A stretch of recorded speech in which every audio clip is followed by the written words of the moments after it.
Bonjour belles âmes, bienvenue sur ma chaîne. Je suis heureuse de vous revoir et de partager avec vous ce nouvel article. Si vous êtes nouveau sur ma chaîne, je m'appelle Mel et je suis heureuse de vous accueillir sur cette chaîne à l'origine de notre pouvoir, où je discute avec vous de spiritualité, de vie, de magie, de science et des mystères de l'univers. Dans l'article d'aujourd'hui, je parle de la division humaine. De nos jours, la division humaine est de plus en plus visible que jamais, mais elle n'est pas récente. Elle est là depuis plusieurs milliers d'années. Je suis d'accord que la vie actuelle peut être affreusement déroutante, mais cela n'a rien de nouveau.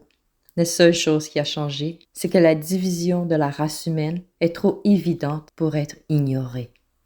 Beaucoup s'imaginent que la division humaine est causée par les croyances de surface telles que les valeurs, les doctrines et les cultures sociales. Il n'en est rien. La seule division qui compte, c'est notre taux vibratoire. La fréquence de notre vibration crée et attire les énergies de fréquences similaires vers nous, sous forme de circonstances, d'événements et de gens. Nous sommes aussi attirés vers des énergies de fréquences similaires à nous. Ceux et celles qui vibrent dans les fréquences de la colère vivent et coexistent les uns avec les autres, qu'ils aient les mêmes valeurs ou pas, et qu'ils soient d'accord ou non au sujet de telle ou telle autre chose, n'y change rien. La colère attire la colère. Ceux et celles qui vibrent dans les fréquences de joie vivent et coexistent les uns avec les autres. Qu'ils soient d'accord ou non au sujet de telle ou telle chose, n'y change rien. La joie attire la joie. Notre fréquence vibratoire détermine nos émotions et notre perception de ce que nous expérimentons. Il y a un tableau qui démontre bien comment les émotions et comportements sont affectés par notre fréquence vibratoire. L'échelle de conscience de Hawkins. En utilisant le tableau, c'est assez simple de comprendre où nous nous situons dans nos énergies. Et c'est important de le savoir. Mais je ne vais pas élaborer sur cet aspect du sujet puisque je le fais dans mon article « Les émotions et l'ascension spirituelle ». Le sujet que je veux couvrir ici, c'est la division des fréquences vibratoires. Nous sommes attirés vers les gens et les situations qui ont le même taux vibratoire que nous, et nous créons nos vies avec nos croyances et nos émotions. Toutes nos pensées, nos paroles et nos actions sont le reflet parfait de nos croyances les plus profondes et de nos émotions les plus dominantes. Les divisions énergétiques sont énumérées avec une émotion chacune, et un comportement y est rattaché. La honte se rattache aux pensées, aux paroles et aux actions d'indignation et de haine de soi. La culpabilité se rattache aux pensées, aux paroles et aux actions d'auto-récrimination, les plaintes, reproches, autocritiques. L'apathie se rattache aux pensées, aux paroles et aux actions de désespoir, d'impuissance et de victimisation. Le chagrin se rattache aux pensées, aux paroles et aux actions déprimantes, démoralisantes et tristes.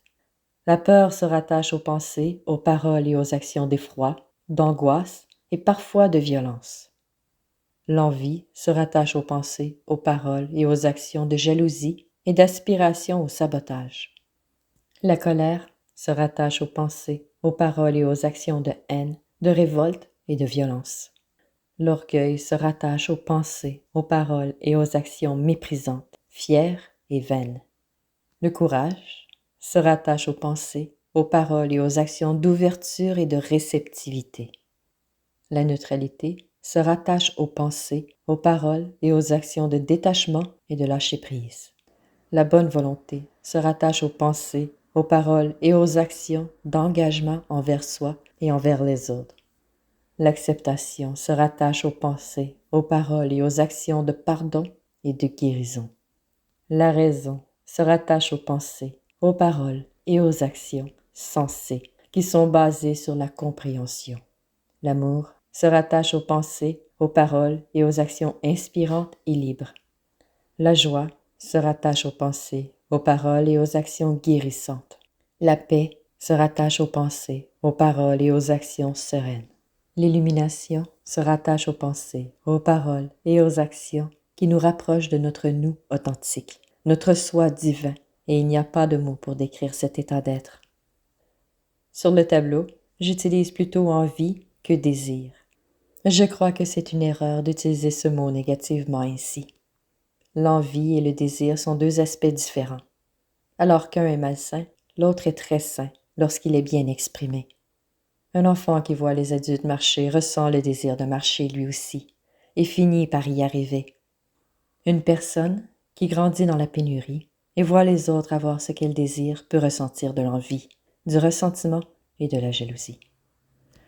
Lorsque les désirs sont réprimés et non exprimés, ils peuvent devenir de l'envie, mais s'ils sont bien exprimés, ils permettent de devenir plus que ce que nous étions.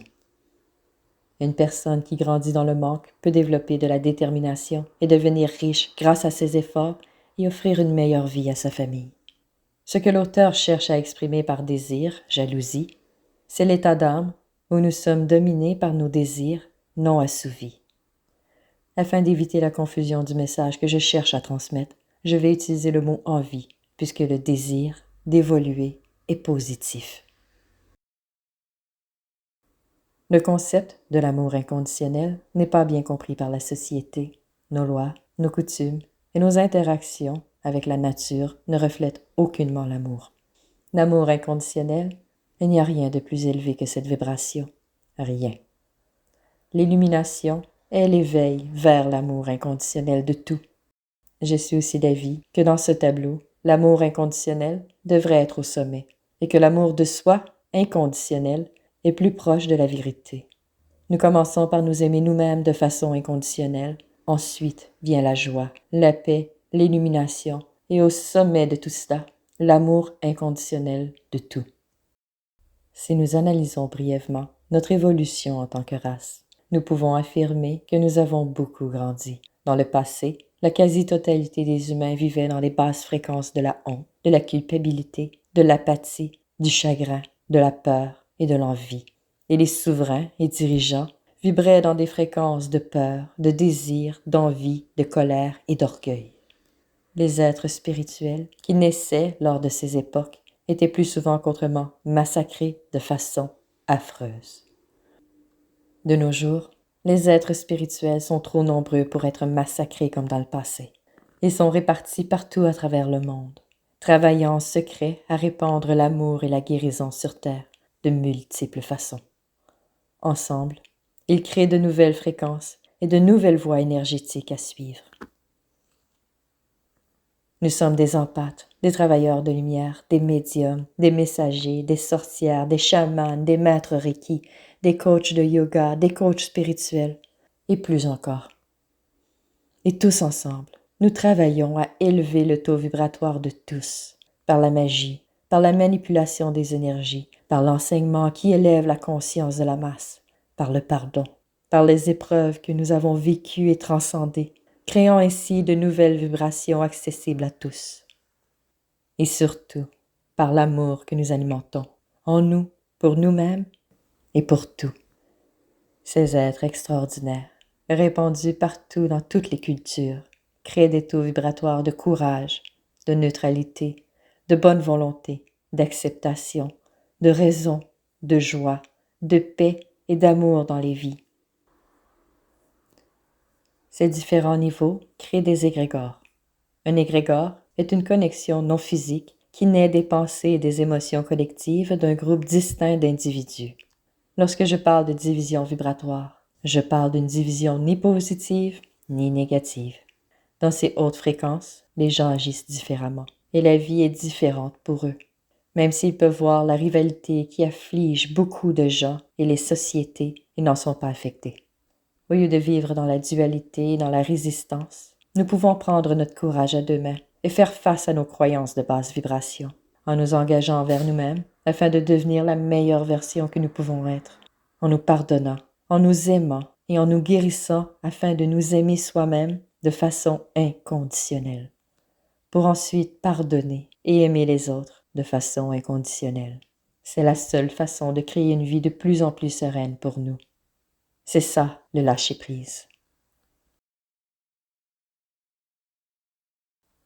Ça sonne tellement facile dit comme ça, mais c'est tout le contraire. Je dirais que la seule chose qui est plus difficile que de s'engager envers soi-même afin de devenir la meilleure version de soi, c'est de choisir de rester dans les vibrations basses.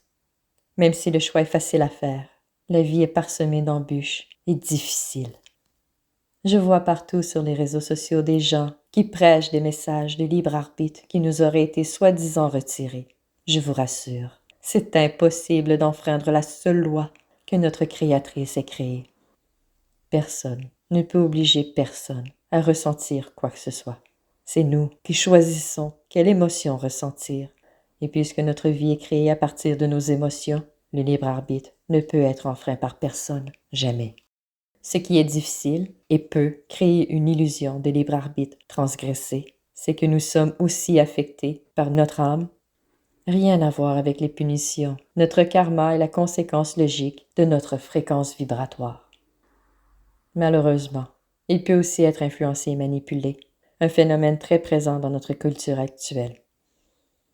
Partout, il y a des publicités, des affiches, des coutumes, des marques, des titres, des étiquettes et bien d'autres. À force de voir et d'entendre les mêmes choses, on finit par les assimiler et les créer de façon collective et individuelle. Nous devons prendre la responsabilité de qui nous avons choisi d'être pour changer notre fréquence et évoluer. C'est crucial pour nous d'être conscients de tout ce qui entre en contact avec nous et de choisir de l'accepter ou de le rejeter, afin de reprendre le contrôle de qui nous sommes. Le monde physique que nous expérimentons est loin d'être ce qu'il semble être. Nikola Tesla disait que pour comprendre l'univers, il faut penser en termes d'énergie, de fréquence et de vibration. Ce n'est pas uniquement l'univers qui est énergie, fréquence et vibration. La vie, la planète, nous, tout est énergie. Nous sommes l'univers. Tout ce qui existe est une part de l'univers. Mais n'allons pas blâmer l'univers pour notre taux vibratoire, nos difficultés ou nos échecs. C'est nous qui avons choisi d'agir comme ceci ou comme cela. Et nous obtenons le résultat de nos choix. Lorsqu'une personne se mutile elle-même avec ses pensées, ses paroles et ses actions, elle le recrée dans sa vie sous forme d'échecs, d'insuccès et de relations toxiques. La division physique, la division des races, des sexes, des cultures, des religions, etc. ne sont que le reflet de ce que nous sommes à l'intérieur et ne changeront pas tant que nous serons les mêmes à l'intérieur. Nous sommes critiques et portons beaucoup de jugements sur nous-mêmes. Nous sommes déséquilibrés et divisés de l'intérieur et nous recréons cette division à l'extérieur de nous. C'est naturel de traiter les autres comme nous nous traitons nous-mêmes. Nous devons commencer par nous accepter nous-mêmes et nous aimer nous-mêmes pour être capables d'accepter et aimer les autres. Pour changer le monde que nous expérimentons, il faut que nous changions notre taux vibratoire. Parce que même si les autres ne changent pas, nous changeons et nous évoluons vers un autre monde avec notre nouveau taux vibratoire. Cela semble joli dit comme ça, mais en réalité, c'est le chaos. Les connexions actuelles se brisent et il y a une période de guérison, puis de nouvelles connexions se forment. Il arrive parfois que les choix des autres semblent nous affecter encore, mais c'est une illusion. C'est nous qui nous sentons restreints et limités, et nous le manifestons dans notre réalité. Face à ces situations, il nous faut analyser comment nous avons manifesté cela et travailler sur nos croyances, nos émotions et notre estime de soi. Tant que nous assumons la responsabilité de nos croyances, de notre fréquence vibratoire et de notre libre arbitre face aux émotions que nous choisissons de ressentir, nous pouvons influencer notre réalité. En élevant notre fréquence, nous attirons une vie plus facile et inspirons les autres, s'ils le souhaitent, à s'élever à une fréquence plus élevée. C'est la fin de cet article pour aujourd'hui. S'il vous a plu, je vous invite à cliquer sur le bouton j'aime et à vous abonner pour ne rien rater de mes futures publications. Je vous invite également à partager pour que d'autres puissent la voir. Pour plus de contenu, vous pouvez vous rendre sur mon site, le lien est dans la description ci-dessous.